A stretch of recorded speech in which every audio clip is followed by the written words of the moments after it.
You're listening to Anywhere But Hollywood with Adam Campbell, empowering the independent filmmaker. We've got an interesting show for you today. This is an interview with Brian Holcomb, who is a film critic, a filmmaker, and now co-founder of the Real East Film Festival, which just had its first year in Oakland, New Jersey.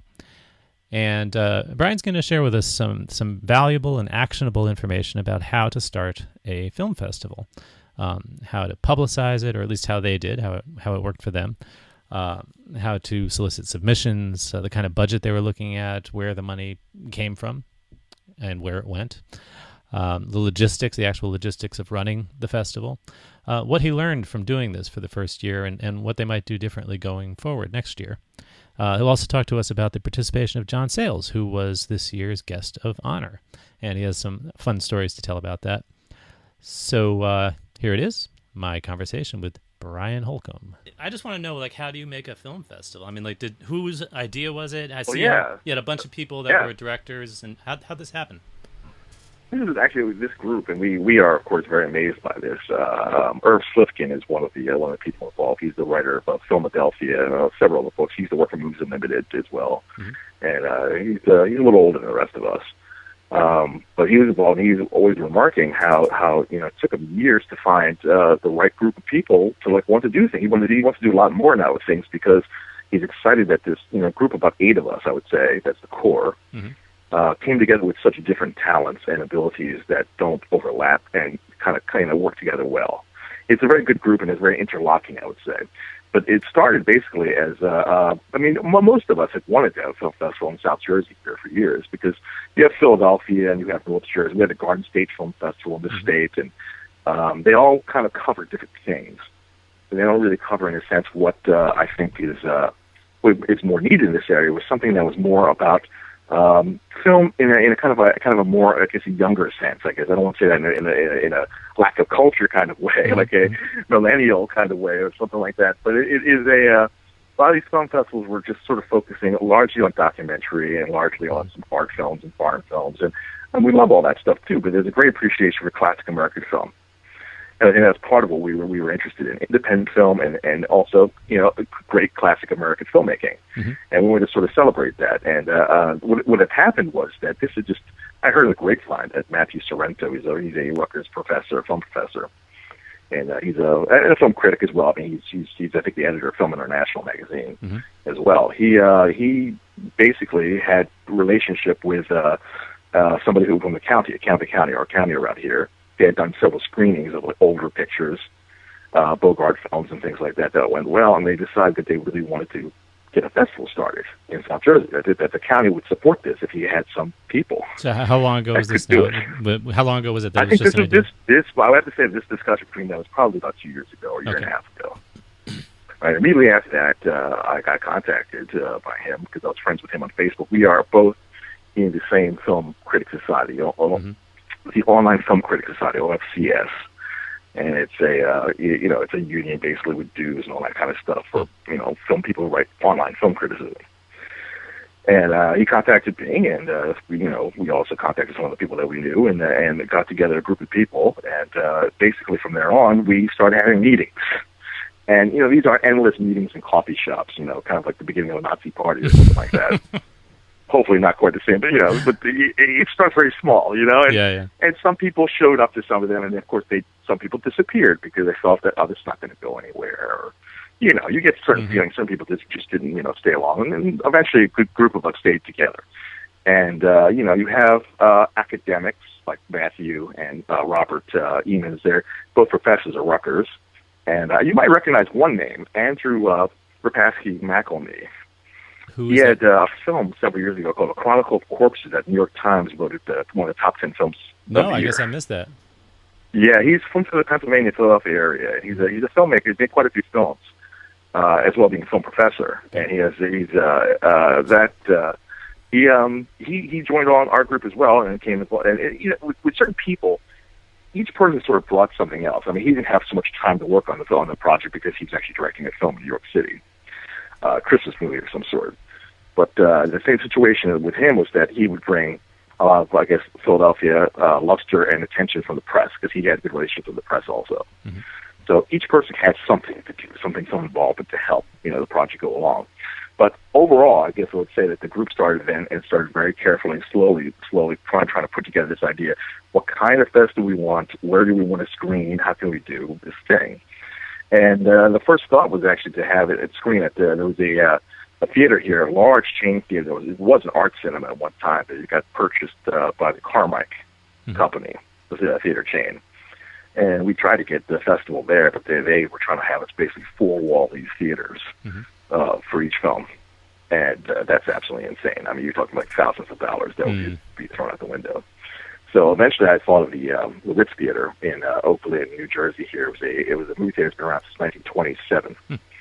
And it's now a performing arts theater. It does plays, basically, community theater plays. But it's a wonderful old building. So how many people does that theater seat? That theater sits, I think, 375 altogether. Okay.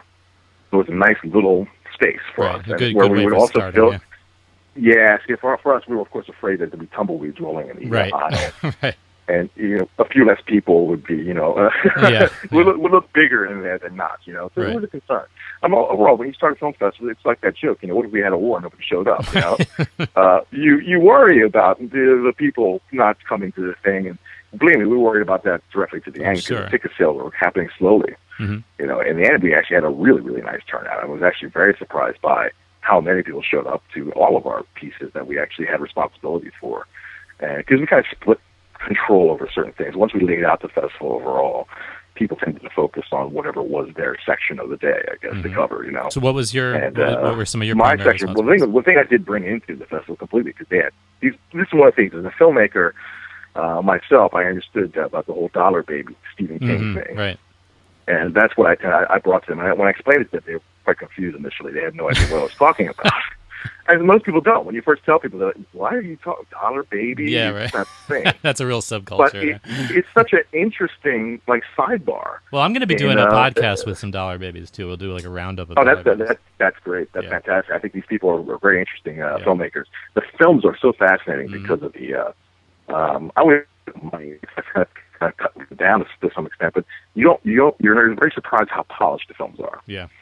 Yeah, and it's the work, of course, their work, and also, using Stephen King's story, it could get kind of, more credibility. And it's one of the things, it's actually, I think the King does a good favor to filmmakers by allowing that, because once you get a film to a festival, a lot of people are going to be more likely to go see that Stephen King adaptation than another film, perhaps. Absolutely. It does give you something. Yep. And so that's one of the things I brought there. I also brought the screening of the idea of the screening of The Lodger. As our opening night film, because that was the same year as the opening of the theater. We thought we would nice. Celebrate that, have some sort of connection to that. Obviously, it's a British movie, not from New Jersey, but one of the things we're always trying to find some way to make it regional, so it's New Jersey related. But at some point, you kind of have to just let that go, because that just gets insane after a while. And that becomes too limiting too. You want to appeal to people outside of the area. Yeah. Right, you'll be doing Great Train Robbery, Porter, and Edison, and then Speed Kevin Smith. Right. And John Sayles in between there somewhere. And then you're finished. So Kevin Smith must be on your radar for the future, huh? We are. In fact, he's actually the producer. Actually, I don't even say the producer. I guess he purchased one of our core members is Faith Brody. She's a screenwriter, and she wrote a film called Miss December, and it was purchased by Kevin Smith's company, released by his Smodcast, I guess, production company. Yep. And the DVD has an intro by Kevin Smith before the film. Oh, that's cool. It was shot in Philadelphia. I guess, what year was that? Probably 2007, I guess, 2008. It has come out. But it's a slasher film, romantic comedy, I guess, of some sort. I guess that's how you would describe the film. Kind of edgier, and it's definitely a Philly set film as well, which is always a different thing to have a film that's very regional. And also, your film festival is not called the New Jersey Film Festival. It's called Real East. No, that was one big thing. I guess we were trying to stay away from that, or the Walt Whitman Film Festival. There's so many. Yeah. We had so many names. One of the big names we had for a while that I was pushing for, and I realized how stupid it was the Bong's Hat Film Festival. Bong's Hat is a famous regional thing around here that's it's where somebody supposedly threw his hat up and it landed on a tree. It's kind Which of means absolutely nothing to anybody else, right? No one. It's a terrible name for a festival. It'd be a good idea for an award, perhaps. Yeah. You know, but this name. The only thing is this name is it's one of the things that you realize after a while the name doesn't matter. We thought too hard about the name. Right.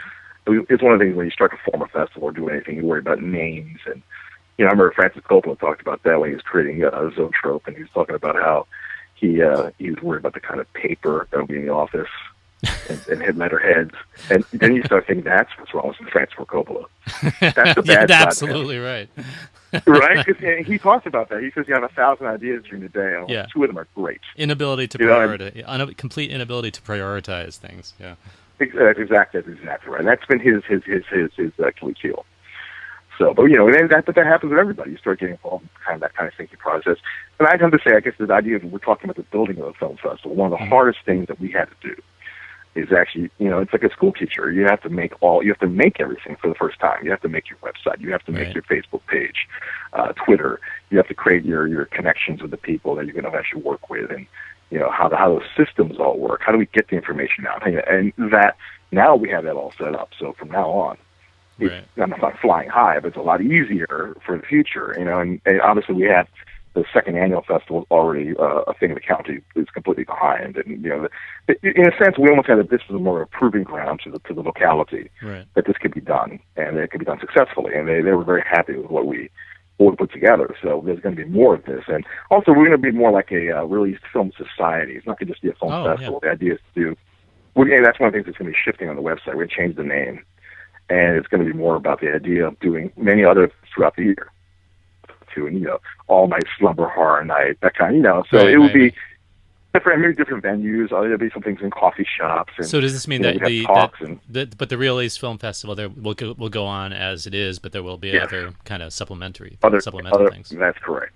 That's right. Yeah. So I think that will be the idea behind that. So now, what things what in terms of money, the budget for this film festival? What things cost money, and where did that money come from?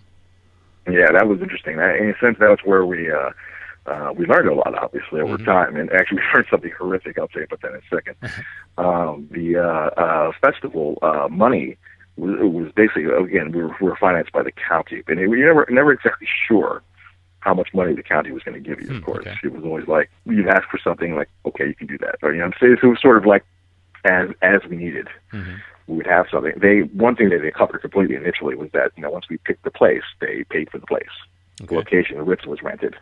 That was rented, and we were having 2 nights there. So, one night and one long day into night. Basically, that's how I ended up paying. And that was once that was taken care of. That was a major cost. The rest of the cost, and we didn't really want to do this initially, but we had to charge submission fees, for people's entries to the films. In a sense, that is the money that you operate from. It is not a lie in a sense. So you're looking for advanced sales as much as possible, right? Yeah, and so for people to submit their films, we charge as low as possible, $10 for students and $15 for admission fees. Admission fees for the films, you're saying? Oh, I'm sorry. Submission fees, for films to be in our short film competition. We actually gave awards out, and we spent a pretty penny on the awards too. Actually, the awards actually came out looking very nice. I saw that. I think you posted it on Facebook. It looked really pretty. It looked like those kind of glass flame things.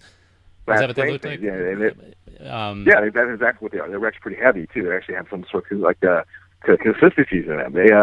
We thought we were going to give you an award. We might as well not just give you a certificate. We'll give you something nice that you won't be proud of. Are those chosen from like a catalog or design? Yeah, I believe so. And that's part of where the explanation goes for is that the things like that were covered by budgets at Rutgers and at Camden County College and things like that the academic side was involved with. They were able to use some of the funding from there in this project because it was considered to be another educational thing for their own students. And we also involved interns from both schools to work with us on the project to help us out do various things, like write for the blog and that kind of stuff. And that, so if this were a film, what would you say? If this were a film, what would you say its budget was? Oh, if it was a film, I would say the budget is probably around $5,000 or $6,000. Oh, see, that's not so bad. It's very low. It was very low, and partially it was because we were not buying prints from or renting prints from Warner Bros. Whatever. That was one of the reasons. And again, I suggested it larger because it was public domain. Right, and so was of course the Edison stuff and Yeah, and other stuff, of course, this is the one thing. We had no traction at all in the sense of getting any attention until we got John Sayles. And it was the idea. Like, we sat there one day. I said, I was naming out names of people who we made contact because we wanted to have a featured film on Saturday night, and we thought to have a filmmaker there. And we had gone through many different permutations of this, trying to find different people. We actually were trying to get Dick Miller to come and show his documentary. That's all about his film career. Mm-hmm. And he was in Los Angeles, and he didn't really want to fly here without them because tickets and all. That was very expensive. So John Sayles is John Sayles a New Jersey guy? Yeah, he lives in Hoboken, New Jersey. Although I think now he's moved into New York City. Yeah, for years he had purchased a house in 1978 in Hoboken, when Hoboken was not Hoboken. Hoboken now is a very kind of I guess I would say ritzy, upper class kind of place now. It's changed. See, I always think of Hoboken as a punchline. I'm sorry, but I grew up in New York. It sounds like a punchline. Yeah, you live in Hoboken, or Detroit. So right? It does. And I think that it's interesting about John Sayles. John Sayles turned out to be one of the few people I've met who is exactly as advertised. He is a guy who came in shorts, some flip flops, basically, some sandals rather, and a t-shirt, basically. And he drove himself to the festival, and he asked for no money to be there. He just wanted to show his film and talk in front of the audience and talk to us. And he was a wonderful person, very down to earth. We were trying to buy him a nice dinner to celebrate our having him there. He refused that because he liked the idea of eating the catered food we had upstairs. It was fine for him, chicken parm or whatever was up there he was going to eat. Yeah. He was a person who was exactly who you would expect this independent filmmaker from this area to be like. Yeah. If he's all his work, he says basically the films he makes, he doesn't make any money on the movies that he makes. There's no money there. They all tank basically in some way, or they don't get garner any profit for him. So how does he make a living? There's no money. He makes a living as a screenwriter. Right, of course. Well, see, I always the legend is always that he writes these screenplays, for Hollywood, so that he can go off and make his indie movies. And that's accurate. He's like Orson Welles that way, where Orson Welles acts, He does do that, in fact, and he's his credits that he'll tell you the films he's written. I mean, he's written a lot of movies. Obviously, high-profile ones like Apollo 13, and obviously he wrote that Spielberg project in the '70s, Night Skies, that became kind of a thing on the net for a while. And I'm sure he's done a lot of ghostwriting too. A lot of uncredited writing. Yeah, and he continues to do so. But he talks about the way the business works. A lot of this stuff is investment work. This summer, he was involved in 5 projects that. Where there was just a little bit of pay up front, and he has to go pitch these projects with the producers to HBO or whatever. And if they sell it, then of course, then he gets the money on the back end, so, for doing the writing of the picture. So is he another one of these indie filmmakers who are starting to focus on TV and getting out of theatrical? He wants to, but he says that he's just failed at that over and over again. He had a show years ago called Shannon's Deal, I believe. It was called something like that. And it didn't do well. And he says now, everyone is trying to get a meeting at AMC and HBO. And he says, he's just one of the other people trying to get a show on. And he was talking about him as himself as an independent filmmaker. And he's, talking about how David Lynch went off by himself to self-distribute his films and things. And he said the thing about Lynch, of course, is that not just being David Lynch, but David Lynch creating his own website originally before everybody else started it. Really deep in his cult. Right. In a sense, and he can exist as this kind of artist by himself in a way where John Sayles cannot, because he doesn't have that kind of cult following. Right. He's not a brand the way David Lynch is. David Lynch is almost. I mean, he's very specific. Well, he's designing fashion now too, apparently. Oh yeah. He does fashion. He does his own coffee. I mean, it is an idea, a world that you go with him that is specific. Right. And so Sayles was talking about that being difficult, and financing was very difficult. You didn't make did you guys make a recording of the Sayles conversation? No, we should have. That's something we did not do. We should have done that. We should have recorded the whole Q&A. Yeah. And really, what I wished I recorded was that I was lucky to spend almost 3 hours with him in a room, eating sandwiches and talking. Mm-hmm. And to me, it was a master class in film discussion, film screenwriting, and I really picked his brain about screenwriting and filmmaking. And he was very forthcoming about almost anything he would be. He is a truly, I would say probably a brilliant person. I guess you would use the word genius. I mean, he had won those genius grants twice, I think, in his life. The MacArthur Genius Grant, I guess that's what they call it. His mind will just go from something about Lindsay Lohan to the way shoes used to be made, and it would just. His research was just immense, and little things too. I mean, I love genre film, so.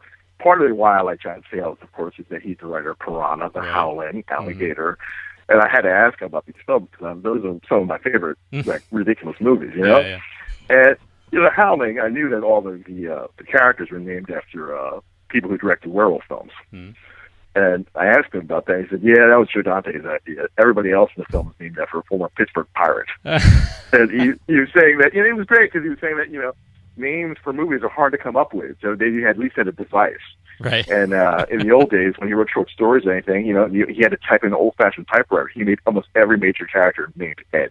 Because it's really easy to type. And That's right, exactly. Edie. Exactly. It's great. I'm telling you. He's a very funny man. That's very funny. So how did you actually approach? How did you actually approach him? Like through contacts? Irv again. Everybody has some ability. I mean, I had the idea for John Sayles, but I don't have the access to John Sayles. Irv Slifkin is somebody who's written for so many magazines over the years and things. He knows publicists everywhere, and he was actually really good friends with Russ Meyer when he was alive, and Roger Ebert. They were people like he would know in his really daily life. He'd talk to them.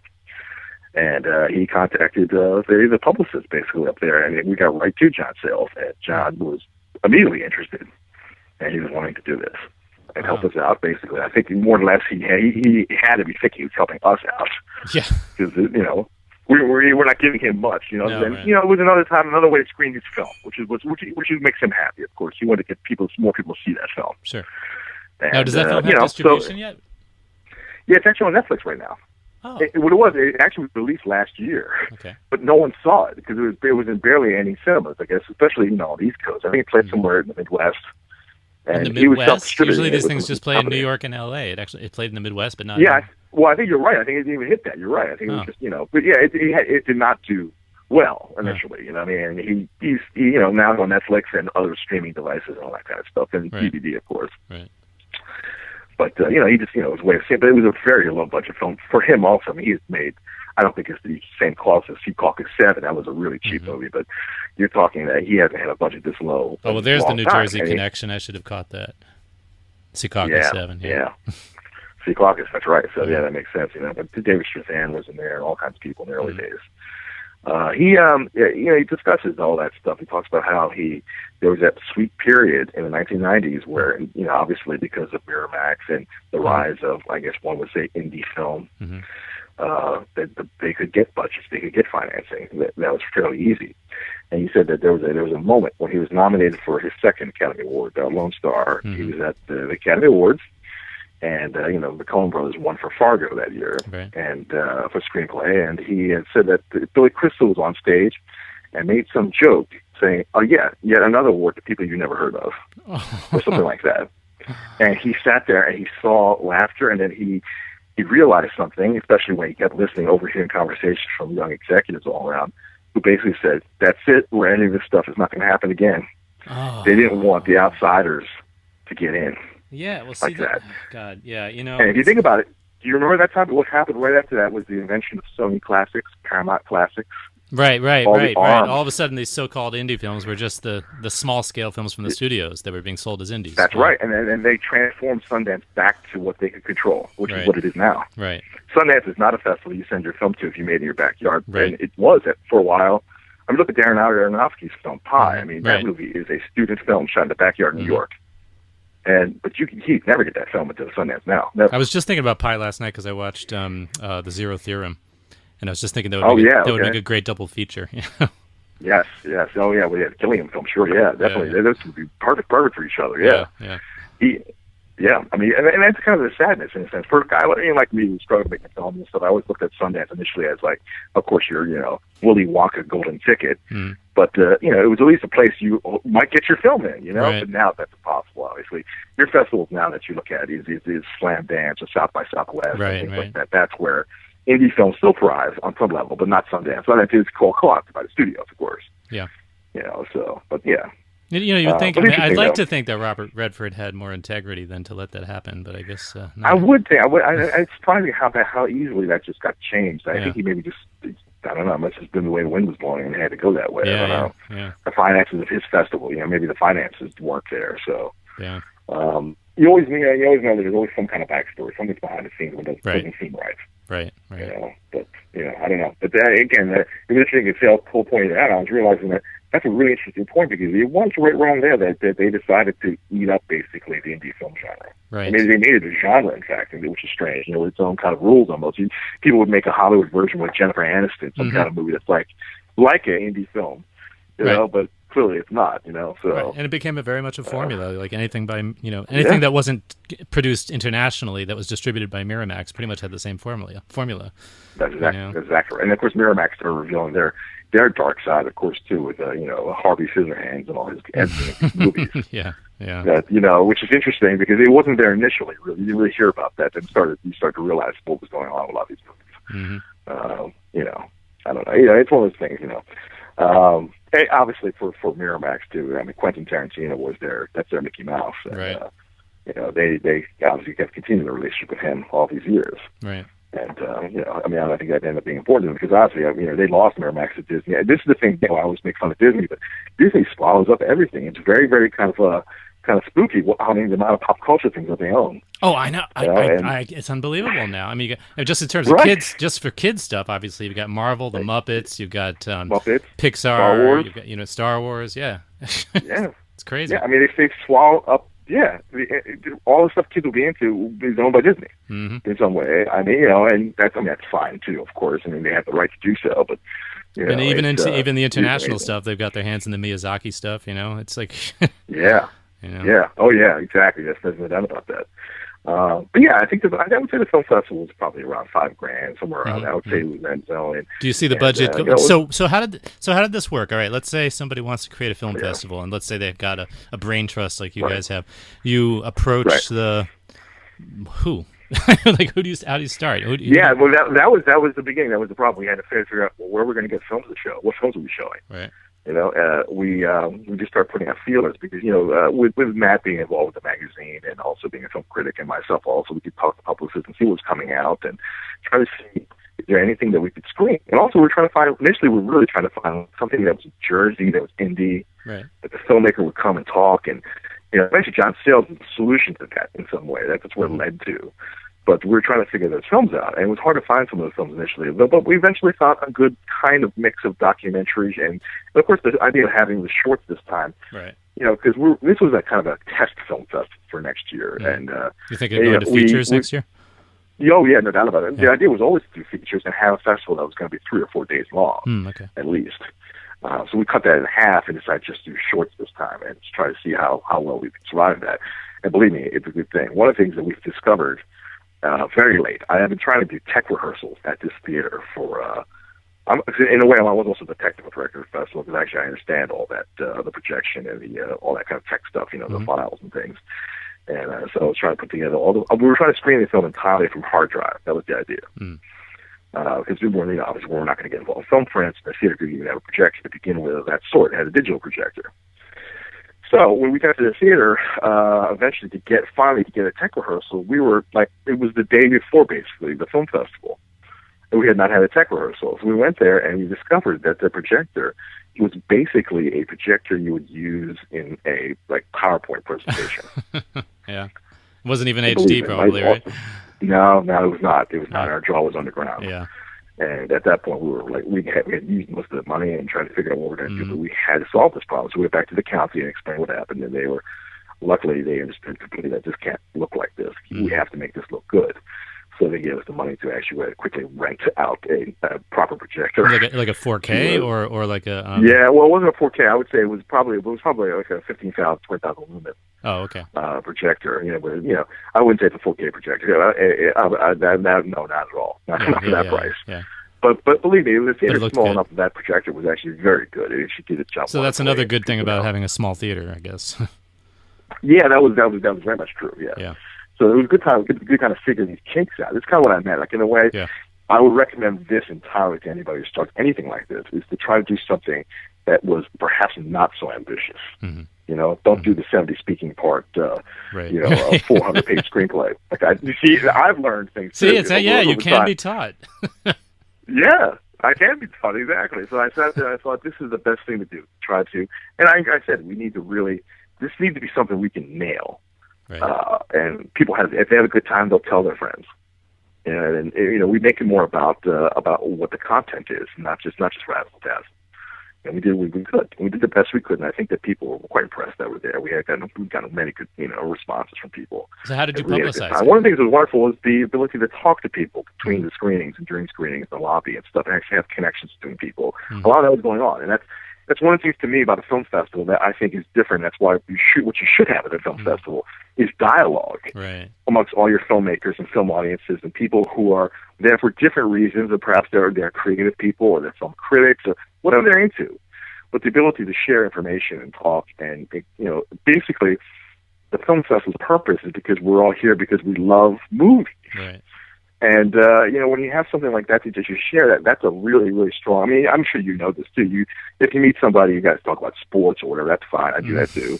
But when you meet somebody who's into film, and that's your particular interest, it's amazing to connect to somebody who you can have a real conversation with. Because, most people can only go to a certain point. Yeah, exactly. Yeah. That's what I'm saying. It's good talking to you. That's why I love talking about Facebook. You understand what I'm talking about. We speak. And then when you make a joke, I know what you're talking about. And I get it. Right. I understand. Yeah, okay. Yeah, Amazon Women on the Moon, right? That's right. I understood that entirely. It's great. So Loch Ness Monster, all that's fantastic. But anyhow, I mean, like I said, to rope the things together, I think that's the thing I would recommend highly is that they would try something. Start small. That wasn't so large. Try to nail that and try to build an audience and build interest in your area. And it's not that people always said, "Oh, South Jersey doesn't need a film festival. They don't have people who are," and that's entirely untrue. But the fact that I don't know how close. I mean, where is? I mean, I know that you have this Edison tie-in, and obviously film was invented there. But was it actually invented where you are, or where the film festival was, at that location or nearby? You mean early cinema, basically, right? Yeah. I mean, in other words, where did Edison live? Yeah, where did Edison live? I mean, it's probably where Edison, New Jersey is now, right? Yeah. Yeah, I would say that Central New Jersey is where, Edison, New Jersey, obviously Edison is where Black Maria is at. Okay. And, the early film was done starting there, basically. But I guess eventually they moved more to North Jersey because of the connection to New York City. Yeah. That's one of the things I wanted to ask you. Did you get, what regions did you get submissions from? Or was there a specific region? Was it just from all over since it was online? Oh, say it again. I didn't oh, sorry. So what regions did you get most of your submissions from? Was it like just from all over, or? Oh, no. This was hysterical. I mean, at first it was like mostly Iran. Iran and Egypt. What? And all these countries, but there was a problem on in the way we set it up with Film Freeway, the account. We tried to do it without a box, by the way. Let me tell you this, and of course I have my own problems with withoutabox.com. Okay. But that site for a film festival to join that is something like $8,000 or $8,000 to begin with. For you to just put your festival on their page. It's ridiculous. So we went to a new company called filmfreeway.com, and they were great. But they have some tech snafus, and we had some technical snafus with them earlier where a bunch of people could send their films without submission fees. And actually, there was all these Middle Eastern films that were coming through like that way without submission fees. So it was like some kind of a regional glitch in their system. It was something very strange. I don't know how that happened. And we got them, and again, we looked at some of them and things like that. But there were a lot of amateurish kind of films. And not to say that they weren't interesting. There were some interesting things there. But I would say overall, we ended up. The film that won the top prize actually is a French film, Extreme Pinocchio, and we ended with a French movie and another film from Russia. That's the story of Anne. It's about a girl who fancies herself as Marilyn Monroe. It was a very interesting film. And that's not what I expected to hear at all. I expected you to just tell me. No, but we didn't expect it either. But then again, also.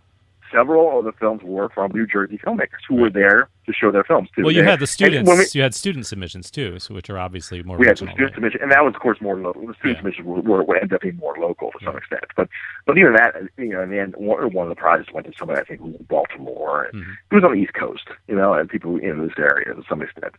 But we were surprised at the international scheme of things. So we didn't expect all these films to come in, and hey, it was interesting. That is interesting. Yeah, it is interesting that it's like you can't avoid crossing the borders now. You can't. It's almost impossible to do something regionally now.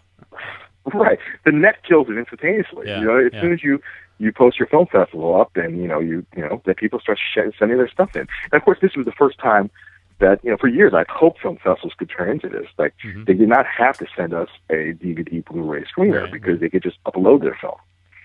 You'd watch it on Vimeo, or you'd watch it on Film Freeway, allows you to upload right there as well. And a lot of them, of course, had password. You go to the password and you watch the movie, you know. And it was a very much easier way to screen films. Right. And so how did John Sayles screen his? Was it just from a hard drive or one of them? He screened his actually just directly from Blu-ray. That's what he chose. Yeah. He said that there's a digital file or Blu-ray, but he felt more confident about the Blu-ray. He thought the Blu-ray was better done. Oh, okay. It looked good. It looked really, he spent time working on it. He thought that the color was correct and it's beautiful, and he wanted to go with that one. Mm-hmm. So we said, okay, we go with Blu-ray. You know, a lot of filmmakers seem to be very happy with Blu-ray. I mean, it's interesting how. Yeah, I mean, it's funny too because there's a codec basically called H.264. Mm-hmm. I'm not sure you might know this, but it's a QuickTime file basically, or it's wrapped in QuickTime. But the point being is that it is a massively wonderful compression. Mm-hmm. And you can end up with a picture that's HD that looks wonderful, and it may only be like for a feature film like 1.5 gigabytes. Yeah. I mean, that's immensely small from the way these films used to be. I mean, DVD used to be almost, 4 gigabytes? 4 gigabytes, yeah. Yeah, for a standard DVD. Now we're getting to the small size. And H.264, of course, you could port that right over to a Blu-ray. Right. That is a Blu-ray, technically, you know, and it's amazing. So we screen, most of the shorts, digitally from our computer, basically. We just used the VLC player, just played it right up on the screen, you know? Nice. It was great. How did I think I asked this before, but I don't. You may not have heard me. How exactly did you go out about publicizing how you publicized the call for submissions, and then how you publicized the actual? Yeah. I mean, that was difficult initially to figure out how we're going to get the word out to people. And then basically, of course, Facebook proved to be, I guess I would say, the best way of contacting people, because once you put the word on Facebook, it kind of travels very fast. So you created a page for it. So much social. Yeah, you create a page for it, and people start recommending it, and that and it goes everywhere. Mm-hmm. That was one way, of course. In Film Freeway, having it up on there, that was also good because that cross-pollinated with other festivals. And then you had we put ads up basically anywhere we could that we would think that people would notice. That Film Threat magazine had an ad for us and stuff, because that's a magazine that Matt is also involved with. So part of your budget was in advertising. Yep, and but I would say we were paying very little money for it. It was only a couple dollars here, a couple dollars there. It was never massive. It was very low. I mean, one of the things we would do, and this actually proved to be very, very helpful. Once we posted the short film submission, I guess the call for submissions and things like that, the important events, we would create a Facebook page for the call for submissions, and then we would do the Facebook boosting the post kind of trick. And then that stuff goes out to various sites that list film festivals too, right? Exactly right. You tag it, of course, to region or name, and it goes out. I'll tell you, you've reached 700,000 some people or something like that. And you have to pay for per click, basically. Somebody clicked on it or looked at it, and it ended up being very cheap. But it was a very good way of having your ad out there in a way that a lot of people are using. And I guess and using Twitter and things like that as well. But Twitter still remains a mystery to me, I must say. I don't really understand the world of Twitter. Yeah, we have a Twitter page. I have an account, and I keep saying I'm going to really focus on it for a while, and I just haven't. I'm the same way with it. Mm-hmm. It took me a while to bond with Facebook too. I feel kind of like I'm just talking to like the ether, basically, when I write something on there. It's not like who am I speaking to? And you're just dipping into a stream. It's like that anything you put out there is not necessarily going to be seen by the people you'd like to see it. It's just kind of it's a running stream. Yeah, it just seems like a big traffic jam over there or something like that. But there are people who swear by it. One thing I do think is good about Twitter is that if you follow things and people and sites and things, it's a good way of getting information. Yeah, and it's a good way to contact people you might otherwise never be able to talk to. That's exactly right. Yeah. And that's one of the things that's great about this also, too, is that your ability to connect. Once you start a film festival, I mean, people will talk to you. And not today, they wouldn't talk to you normally, but you have an actual reason to get people involved in, Now, I'm friends on Facebook with like people like Monty Hellman and stuff like that, but I'm friends with quotes around it, like, in a sense, like, like you and I have never met each other. Right, I've never exactly. met Monty Hellman. But I have to tell you, when I moved last year, one of the things in the back of my mind was like, damn it, I wanted to meet Brian in person. Oh, that's true. That would be great. I know, obviously, Yeah. Well, I'll have to find myself in California. I'll find you. Yeah, definitely. But but the thing is, it's an example, like, where it's just, you talk to people. I mean, there's a filmmaker named Damon Packard that I'm friends with too, and I talk to him on Facebook. We have conversations about Genesis and old music and things like that. And Yeah, it's actually kind of nice, I have to say, that this kind of thing exists. People initially thought this was kind of ridiculous, but in a way, it's no less ridiculous than any other thing. People used to write letters to each other. And things, Yeah. So it's a different form, and you have to kind of accept it being what it is, Right. to some extent. Right. Obviously the dangers involved in it too, but So who in your festival, who handled most of the social media stuff? I did all of that pretty much. I handled most of the creating the website, the tech aspects, and doing the social stuff. And I wrote almost every blog entry was written by me, and I kept cultivating all that side of it, because that was something, since I understood that stuff more than the other people did. I could do it quicker. Yeah. I opened up the accounts, I set things up, because I've done this for years for films I was trying to make, and trying to cast actors and things. It really wasn't, in a way, this wasn't so different from. One of the things I started years ago, I had a theater company for about 2 years too, that I tried to have trending plays as well. And all of it is the same. Doing a play, doing a film, it's organization. You get your people together. You have to find, how to organize people, how to use their talents, how to also figure out how to scheme deadlines so that it get done. It's like cooking a dinner. You want to have all the food done at the same time. Right. Do you have any favorite tools that you use for organizing? Actually, I tell you the truth, I don't, because I have had, it's called a notebook that I write in with a my notebook. Yeah. Actually, what is this notebook?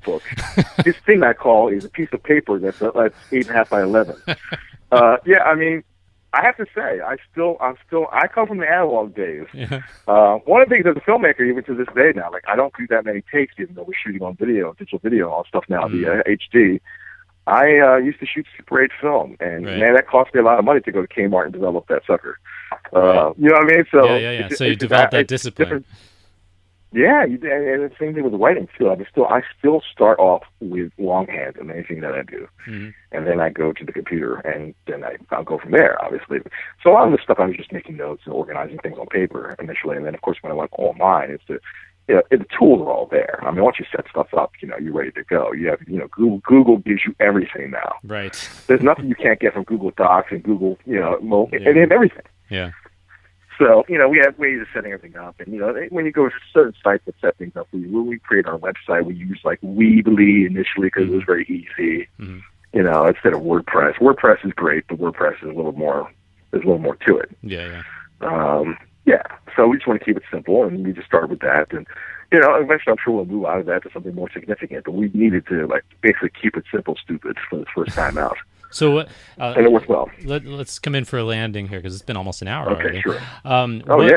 What would you do differently next year? Give me one lesson give me one regret, one thing you wish you hadn't done this year that you would do differently next year. Okay. I think that one of the things I was saying about the interaction, I would like to find a way for more talk and interaction between the films. We had scheduled so tightly that sometimes the film, audience, get out. We have to screen the next film. I mean, it was really so tight at some point because people in the lobby waiting to get in to see the next screen. And it became a mess. And that was not. And nobody really cared about that, but I think it's wonderful to have a movie finish and be able to have a real nice talk about the film, and also perhaps having areas where you can show the short films separately, not in the main hall, but you can screen your short films and maybe some oddball sidebar films. So you're basically talking about more space and more time. Yeah, more space and more time. Yeah. I think that's it. Maybe not taking the more time to have too many more films. In other words, you have more films, but don't overbook it, in a sense. I think that's one of the things we learned. You don't need as much, because if you have something that's unique and interesting, and especially if you can get the filmmaker there or somebody who can represent it, it's wonderful to hear people talk about that, and then have people ask questions. And that's something, to me, is what makes a film festival interesting. I mean, this is, to me, when we screened The Launcher on Friday night, it was from a Blu-ray copy of it, but in a sense, if you look at it, think about it, all we did was invite somebody to my living room to watch Blu-ray. Yeah, right? The thing that made it different was that we hired somebody to play the piano, live accompaniment. Right. That's something that changes the event and makes it more like, oh, there's a human element to it, right? So there's something that's not just watching the film. So if you have somebody who's interesting, who could talk about the film and its history or tell you something about it, the piano accompaniment, or having, I actually wanted to have more contemporary band play for the launcher. I wanted to have some kind of like almost a modern score to it.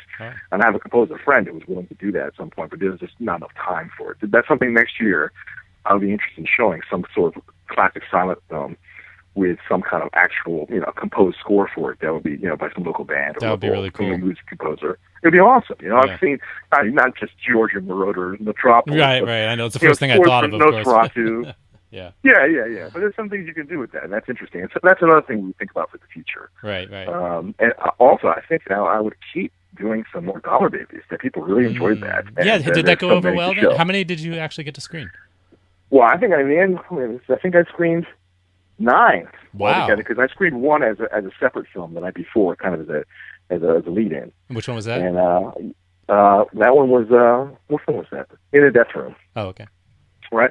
And I had actually one of the things I wanted to get. I was so happy that it's your mutual friend James Cole had got me in contact with Jeff Shiro for his film The Boogeyman, which in some ways is probably one of the earliest. Well, Jim's is from like 1982. I think Jim. Oh yeah, then it is because Jim's I think is from like 86 or 85 or something. Yeah, that's what he had said. So we talked about that. His film was after The Boogeyman. But we also showed Last Rung on the Ladder as well, which is a film I very much like. And I love the fact that it's shot in Super 8. It's just so beautiful. I know, isn't it great? You can't replace that. There's no substitute. You can't replace that. It's interesting when you watch it. It has instantaneously that the charm. And you're sucked into the world, and and again, his film really does hold up. The actors were very good in that film. Yeah, they were. And it's something he should really be proud of. I'm glad he still has. But see, I was actually thinking about this the other day when I went for a run. This is the kind of stuff that floats through my head, and I'm sure it's the same kind of stuff that floats through your head. But I was thinking about the commoditization of film, and I was thinking about how you can get, you can look at low budget stuff from the 70s and 80s, and obviously it's shot on film.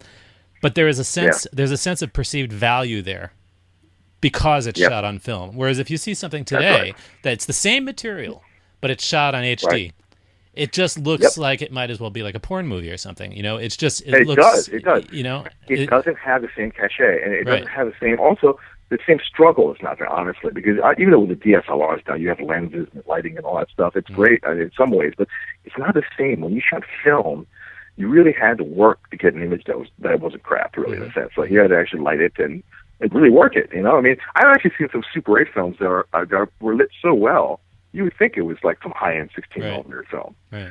And, there was something different about watching it shot on film, always. It's a different thing that you do not get with these cameras now. Even the Blackmagic video camera that people were crazy about this summer. I almost bought that. People were going crazy about that thing.